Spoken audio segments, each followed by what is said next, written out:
Congress party జాతీయ మహిళా ప్రధాన కార్యదర్శి Mulugu MLA Seethakka Mulugu MLA camp కార్యాలయంలో కిసాన్ కాంగ్రెస్ జిల్లా అధ్యక్షులు నియోజకవర్గ కోఆర్డినేటర్ గొల్లపల్లి రాజేందర్ గౌడ్ అధ్యక్షతన జరిగిన ముఖ్య కార్యకర్తల సమావేశానికి ముఖ్య అతిథిగా హాజరై మాట్లాడారు. 1200 మంది ప్రాణత్యాగాలను చూసి చెల్లించిన శ్రీమతి సోనియా గాంధీ తెలంగాణ ఇస్తే వచ్చిన తెలంగాణలో కేసీఆర్ కుటుంబ పాలన కొనసాగిస్తూ రైతులను మోసం చేస్తున్నాడని అన్నారు. ఈ నెల 20న రైతులకు జరుగుతున్న అన్యాయాలను నిరసిస్తూ ములుగులో మెగా రక్తదాన శిబిరం నిర్వహించడం జరుగుతుందని తెలిపారు.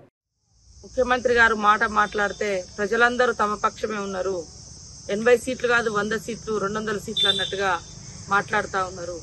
కానీ రైతుల పరిస్థితి ఏంది అని మాత్రము ఈరోజు ప్రభుత్వం రివ్యూ చేయలేకపోవడము మరి హాస్యాస్పదం అని ఈ సందర్భంగా తెలియజేస్తా ఉన్నాం.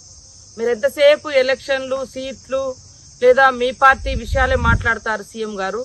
ఇప్పుడు రైతులు ధాన్యం తీసుకొచ్చి కళ్ళాలలో మరి తరుగు పేరుతో జరుగుతున్నటువంటి దోపిడీ గురించి కానీ నిన్నటిదాకా కురిసినటువంటి అకాల వర్షాలతోటి వరిధాన్యం అంతా మొలకలొచ్చి కళ్ళల్లో కన్నీళ్లతోటి రైతాంగం అంతా ఏడుస్తూ గుండెలు అవిసేలా రోధిస్తుంటే వాళ్ళ గురించి మీరు మాట్లాడడం లేదు. వాళ్ళని ఎట్లా ఆదుకుంటారో కనీసం భరోసా ఇచ్చే మాట్లాడడం లేదు.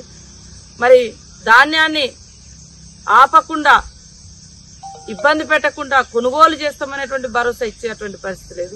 కేవలం ఎలక్షన్ల చుట్టే ప్రభుత్వ వ్యవహారం ఉండడం అనేది ఇది అత్యంత దారుణమైనటువంటి విషయం అని కూడా ఈ సందర్భంగా తెలియజేస్తూ మరి రైతులకు జరుగుతున్నటువంటి అన్యాయాన్ని ఏదైతే రాష్ట్ర ప్రభుత్వం కేసీఆర్ గారు ప్రభుత్వం ఒప్పుకున్నటువంటి రైతు రుణమాఫీ గాని రైతులకు ఇన్పుట్ సబ్సిడీ గాని మరి అదే విధంగా ప్రతి గింజ కొంటామని చెప్పి కొనకపోవడం గాని ఇట్లాంటి అనేక అంశాల సందర్భంగా తెలియజేస్తూ మరి రైతులకు జరుగుతున్నటువంటి అన్యాయాన్ని ఏదైతే రాష్ట్ర ప్రభుత్వం కేసీఆర్ గారు ప్రభుత్వం ఒప్పుకున్నటువంటి రైతు రుణమాఫీ గాని రైతులకు ఇన్పుట్ సబ్సిడీ గాని మరి అదే విధంగా ప్రతి గింజ కొంటామని చెప్పి కొనకపోవడం గాని ఇట్లాంటి అనేక అంశాలను నిరసిస్తూ కిసాన్ సెల్ జిల్లా కమిటీ ఆధ్వర్యంలో రాజేందర్ గౌడ్ గారి ఆధ్వర్యంలో మరి 20వ తారీఖు నాడు మెగా రక్తదాన శిబిరాన్ని కూడా ఈరోజు